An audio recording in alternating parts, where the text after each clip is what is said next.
be presenting a short study titled A Comparative Study of Classroom-Based Assessment and School-Based Assessment. So we'll be interviewing Ms. Nisha from SMK Dato Harun.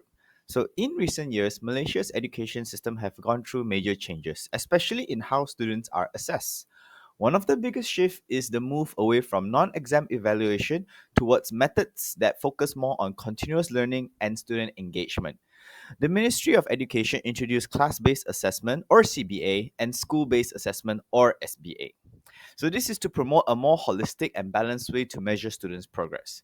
These assessment systems are designed to capture a wider range of student abilities, not just test results, but also effort, participation, and skill development. CBA focuses on the ongoing process of assessing and giving feedback throughout the school year.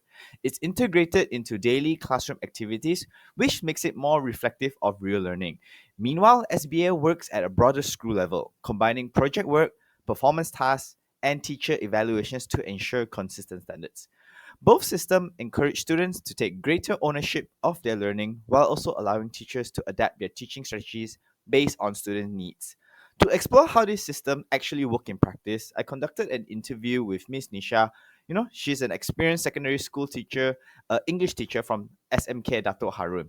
The aim of this study was to gain insight on how CBA and SBA are applied in real classrooms and how they differ in effectiveness and their overall impact on students' academic performance. For this study, we used a qualitative interview method to gather information from a practicing teacher. The interview was conducted face to face at SMK Dato Haru with Miss Nisha. She was already there for about 3 years of teaching experience. So the conversation lasted about 40 minutes and was recorded with her consent. So in the interview, the questions we focus on are the three main areas.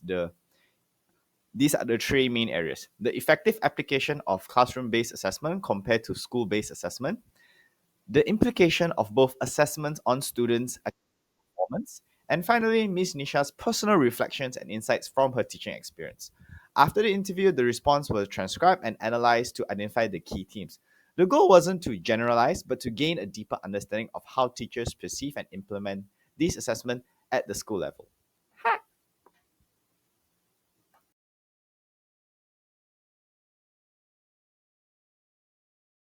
I've been teaching for almost 4 years and I've seen how both systems evolved. CBA came in to make learning more continuous and meaningful, while SBA is more structured and standardized.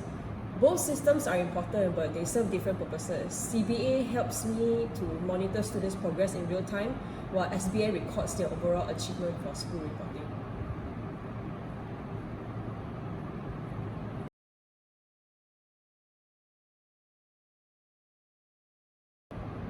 CBA works best when it's integrated into daily lessons. For example, I assess students during group discussions, writing tasks, or even presentations. It helps me identify their strengths and weaknesses early. I find it very useful because I can give feedback immediately and plan follow-up activities. It's not just about grading them, but I think it's about guiding them to improve as they learn.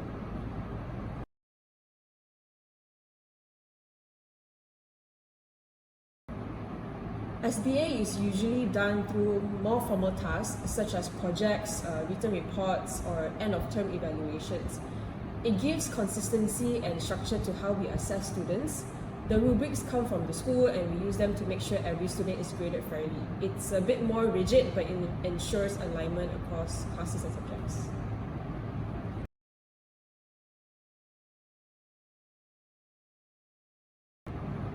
I wouldn't say one is better than the other. They usually complement each other. CBA supports day-to-day learning and helps build skills over time, while SBA makes sure that the results are consistent and standardized. When both are applied together, students get the best of both worlds, which is continuous improvement and fair evaluation.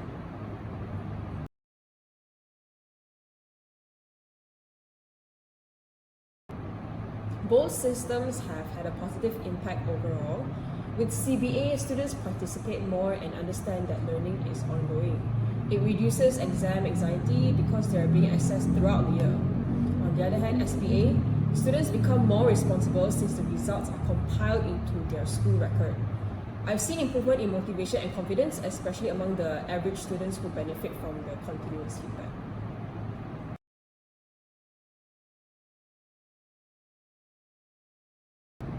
Oh, yes, definitely. CBA can be very time consuming. Teachers need to prepare activities, observe, and give feedback to every student.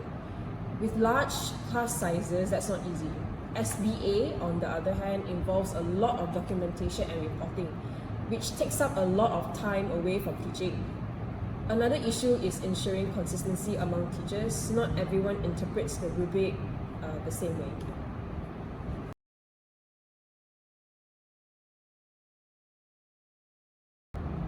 Oh, they respond positively. Many students prefer it because it feels fairer. They know that they can improve their grades through effort and participation.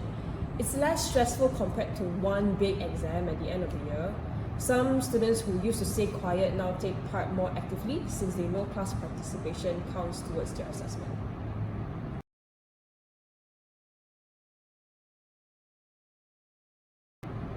I think more teacher training would help a lot. Some teachers are still unsure about how to design meaningful CBA activities or how to give effective feedback to the students. The ministry could also simplify the documentation process for SBA, maybe by improving the online platforms we use. That would reduce workload and let teachers focus more on teaching.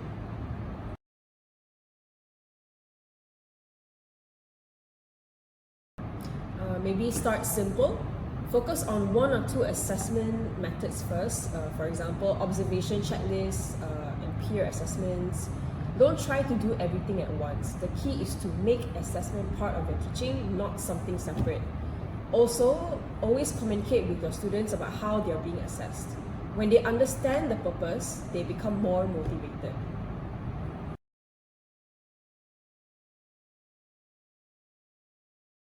Both systems are necessary. SBA supports learning every day in classrooms, while SBA maintains the school's overall standards.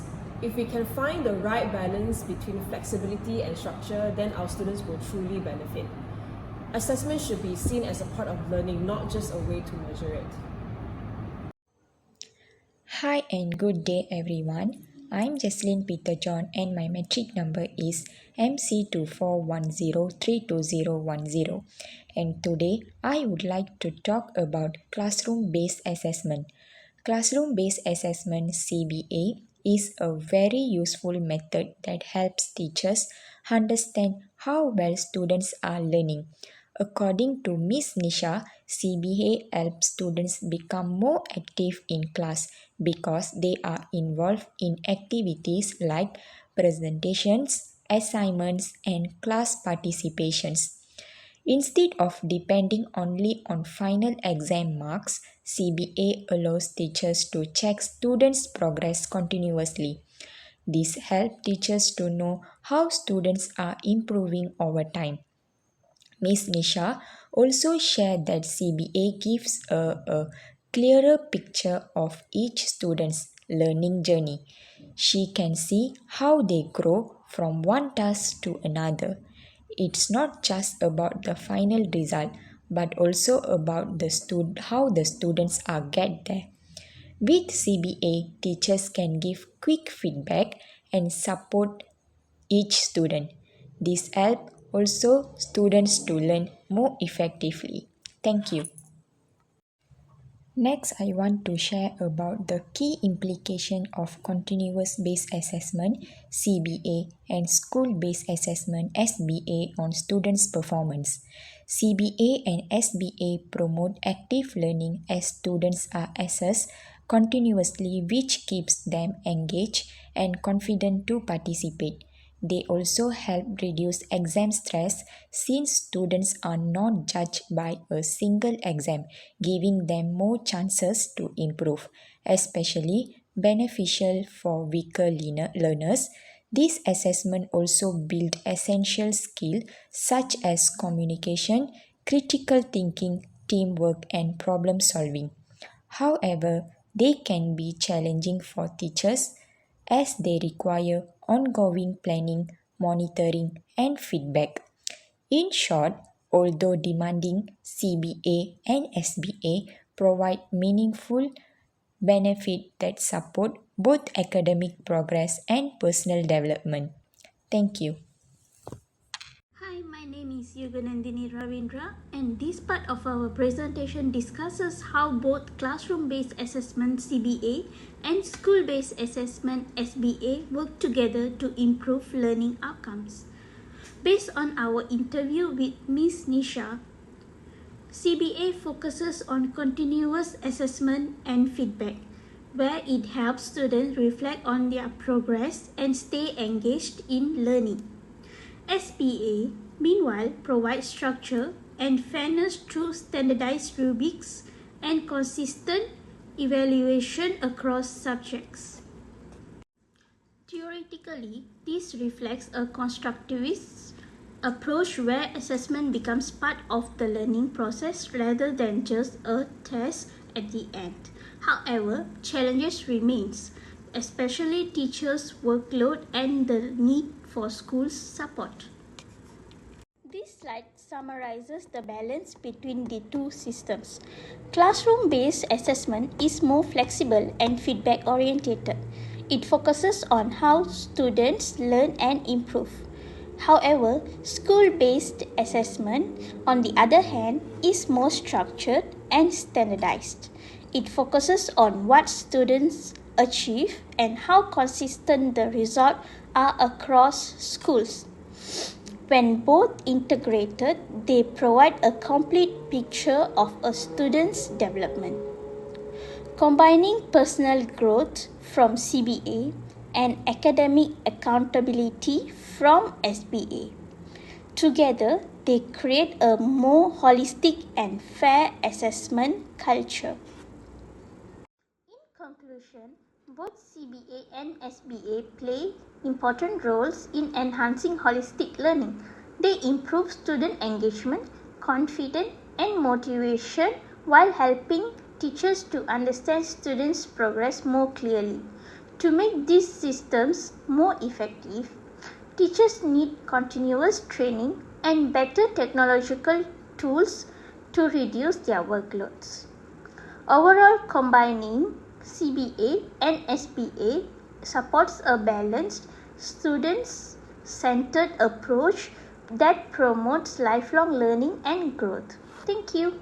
This interview helped me to understand better of the real-world assessment and how it truly works in classroom. I learned that teachers act as both educators and evaluators, balancing teaching with continuous evaluations. From Ms. Nisha's sharing, I realized that the success of both classroom-based assessment and school-based assessments really depends on how they are implemented. Her dedication and practical insights were very inspiring. My biggest takeaway is that assessment is not the one-time event, but an ongoing learning process, a way to help students grow, reflect, and reach their full potential.